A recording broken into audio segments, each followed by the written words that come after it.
Hello! In this tutorial we will create a blueprint actor that uses a Concord model to create musical phrases at runtime based on player interaction.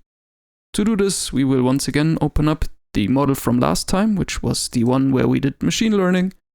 And the idea is that we want to have two different datasets depending on where the player goes. And if the player goes to one of the possible options, we will generate a value using the parameters that were trained on one of the datasets. And if the player goes to the other option, we'll use the parameters trained on the other dataset. Concord comes with two very small datasets that we can use for this purpose, and they are located in the content folder of the Concord plugin.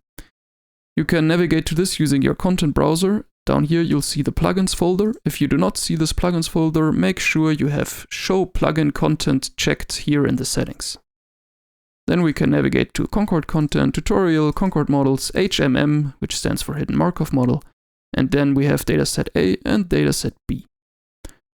And we will use these to train two different parameter sets that we then apply at runtime. First, let's take a listen to what these sound like, and we can do this by setting the default crate on this model that we've created to make use of a sample from the dataset. Just type phrase. And then you can see we have some tutorial phrases here, which constitute the two datasets. This one is similar to the one we've created for the tutorial last time. And then the second phrase in the first dataset, marked with the letter A, sounds like this. So still very major. In the second dataset, we have some more minor sounding phrases like this one.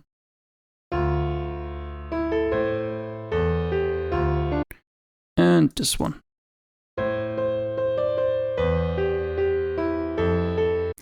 So now let's train two different parameter sets that we can then switch between at runtime. To do this, I will now clear these default crates out and then once again use the Baum-Welch algorithm here in the Learning tab. And then we need to set the dataset directory. To do this, I will simply open up the browser, the content browser in my plugin Concord Content folder where we have browsed all the way to this dataset. And then I'll take one of the entries in the dataset, right-click and copy file path. Then I can simply paste this into my dataset directory, and then I'll delete the file name of the end of the path, so we simply have the path to the dataset. I will make sure that the output that we generate from learning also has the suffix A, so we can differentiate between the learn parameters for A and B, and then I'll click Learn. The model rushes through to find some good settings. There's one change I want to make. Last time we used a state count of 10 for the hidden box, which reproduced the samples in the dataset a bit too exactly.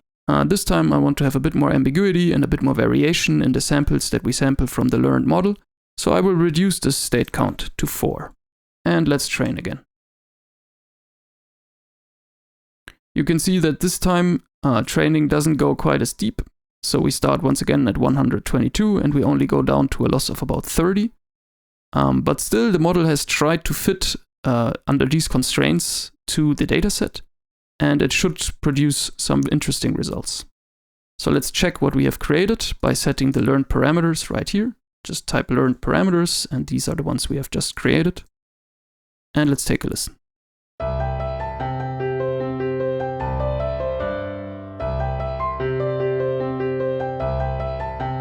We can see that now the model kind of mixes parts of the two entries in the dataset together, since it has not enough space in the state set of the hidden box to capture all of the details of the dataset. But this lets us create variations that take inspiration from different phrases, and this is exactly what we are after. So having a state count of 4 is better than 10 in the case of our very small phrases and very small datasets. Let's do this process again for dataset B, so I will change the dataset directory to dataset B, and I will also change the output crate to learn parameters B, and then once again click Learn. Let's also see what the learn parameters B sound like.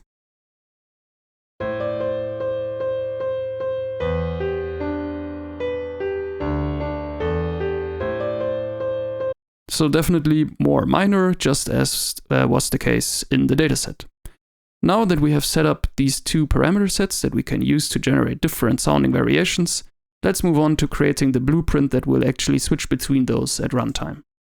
I will simply open up the content browser, and then back in my game content, I will create a blueprint class. And we'll have this be an actor blueprint, and we'll call it phrase blueprint actor, and open it up. And first things first, I'll add the components that I will need to make this work. So for one, we'll add a cube component just to have a visual representation of this actor in the scene. We'll switch the collision preset to trigger. So just type collision up here in the details, and then under collision presets, switch it to trigger.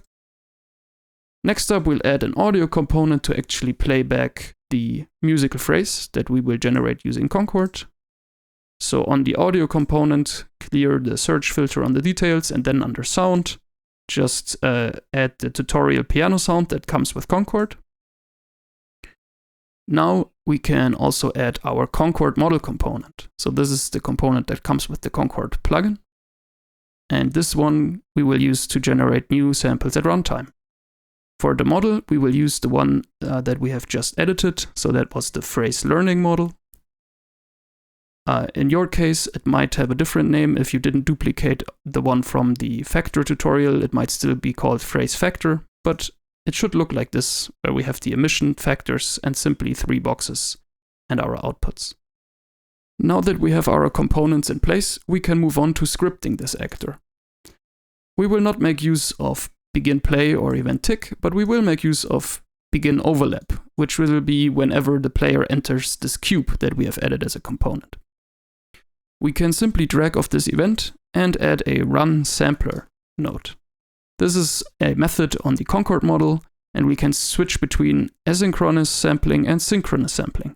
In case your model is more complicated, you'll definitely want to use asynchronous sampling so that the Concord sampling process doesn't slow down your tick, but it is offloaded to another thread, and the results of the sampling will be fetched once it is ready.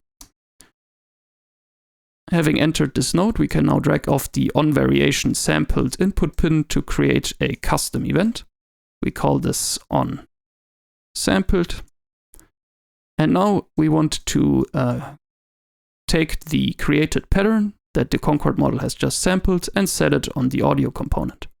To do this, we can drag off the onSampled event and add an output pattern node, once again on the Concord model. Next up, we will grab our audio component and drag off the output pin and search for set object parameter. We will connect this up to the output pattern node and then set the pattern to the in value. And here in the name, we will set it to concord.pattern. This is the name of the input on our audio component, which uses this meta sound that we can use to set the pattern that is played back. So with this setup, we now have a blueprint that will sample a new variation whenever we enter a certain area, and then it will set this pattern on the audio component. It will not yet start playing the audio component. To do this, we will once again drag off the audio component's output pin and look for set trigger parameter, and we can simply connect these up, and the name will be Concord.start. So now we will also play back our sound whenever we enter the cube. In order for the music to stop when we leave the cube, we will add an end overlap event, and then we will simply drag off the audio component once again have a trigger parameter, and hit Concord.stop. With all this in place, we can save and compile, go back to our map, and pull in the newly created phrase blueprint actor. And let's try this out.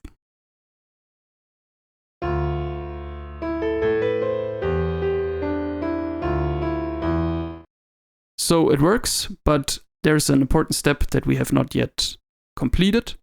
In the moment, this blueprint simply samples from the model, and the model currently has as a default learned parameter, has as a default crate the learned parameters for the B dataset.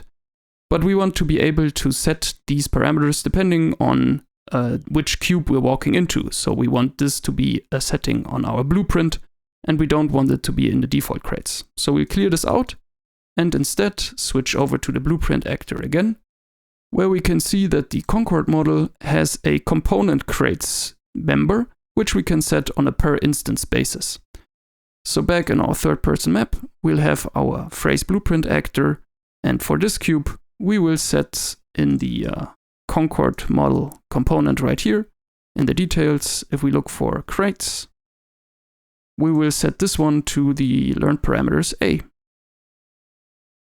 Now we can duplicate our actor in the world, make sure that the actor itself is selected here, then press Ctrl D to duplicate and move the duplicated actor across. On this one, we will once again navigate to the Concord model and set the learned parameters A. So now here we have the learned parameters B, and on this one we have learned parameters A. Let's check this out.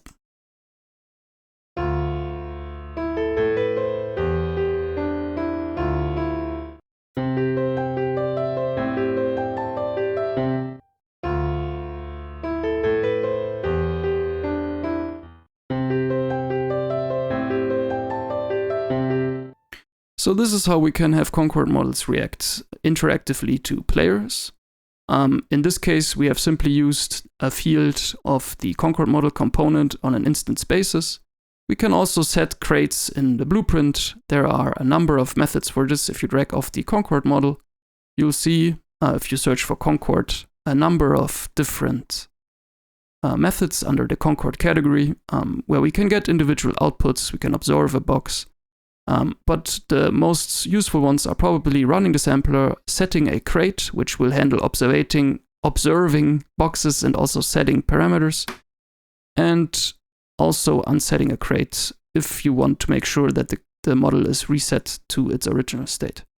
And these options can also be used for runtime interaction.